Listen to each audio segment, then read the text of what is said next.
the state GOP Central Committee over the weekend decided to continue the straw poll for the presidential candidates in 2015. Why did you disagree with the continuance of the straw poll, and were you surprised that they didn't heed the advice you gave? Well, first of all, I do recognize it's the Central Committee that has the responsibility to oversee this, and it became obvious to me they wanted to continue it. I just wanted to assure people that all candidates are welcome to come to Iowa. And the straw poll is not a scientific survey, and it really has not been a good indication of who's likely to win the Iowa caucuses. But it's been a great fundraiser for the Republican Party, and since the Central Committee wanted to do it, I don't object to it. I will go to it. I'll encourage others to participate.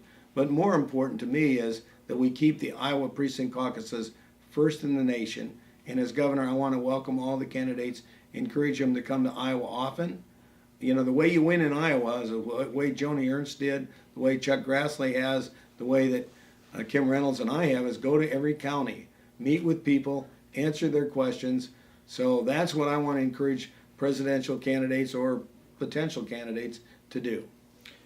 Chris Christie was at that recent governor event that you were at, where you were The inauguration, yeah. I'm sorry. And a lot of people will be wanting your endorsement. Are you planning to stay neutral throughout the process? I think it's likely that I will not endorse. I just want to be a good host, and I want to encourage them all. I'm very appreciative of Chris Christie.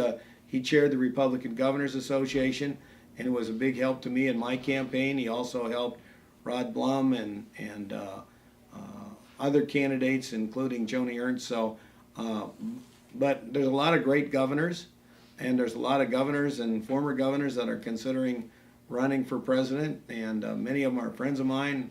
So I want to be very cordial and welcome them and encourage them to spend a lot of time in Iowa, and hopefully money too. Oh, I do want to follow up on that one. I think we talked about this before, but do you feel like a governor is the right preparation for a presidential candidate? The good thing about governor background. Yes, I think a governor background is good because you've had to balance the budget. Most states, I think all but one, require a balanced budget. The federal government hasn't balanced the budget in years, and we have $18 trillion debt. That's a huge problem. Also, the governor is the chief executive. So you're not part of the legislative branch of government. You're actually a decision maker, and you have important responsibility overall as an executive. So I think a governor's background is one of the best, credentials to run for president of the United States. And lastly, Congressman Steve King will hold the big summit this weekend with a lot of possible GOP presidential candidates. He had a tweet this week where he called a person that was seated with the First Lady during the State of the Union a deportable. Do you think such statements will hurt the ability for Iowa to attract moderate candidates? Well, I agree with Steve King on some things. I don't agree with him on some other things. But I think he's going to have a lot of people come to this event. But it's only the first of many.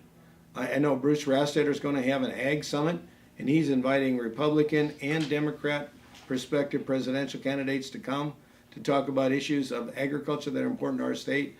And I think there will be dozens of opportunities for candidates to come here. And I just want to make sure they all feel welcome. And I certainly want to let them know that we're going to do everything we can to make sure that the Iowa caucuses are open and fair, and that the caucuses are very important to the people of Iowa, and we want to keep them first in the nation. Do you think some presidential candidates will see that sort of a tweet and think maybe we're not welcome here? Well, I don't think just one for social media. There's so many things that go on social media today. I don't think you should read too much into those kinds of things. I just think basically people that have an interest in running for president should recognize that you need to come to Iowa, and you don't necessarily have to win, but if you're not in the top three, you're probably not going to get a ticket out of here to New Hampshire. So if you really want to be a contender, I think the ones that have skipped Iowa have made a big mistake. And not to say you have to win, but if you're in the top three, I think then you're going to be positioned well as it goes forward. We just want to encourage people to recognize the secret to winning Iowa is really not a secret. It's a lot of hard work, and it's going to all 99 counties and meeting with people and answering their questions and showing that you understand and that you have a vision to lead America. The country's in trouble. You know, we've got Islamic extremism on the march, Russia's on the march, freedom is on the retreat. And this is a very scary time. We need new leadership, and I think we have an opportunity to evaluate who would be the best leader to restore America's leadership in the world and also restore fiscal stability in this nation and put us on the track of growth and economic opportunity for all people.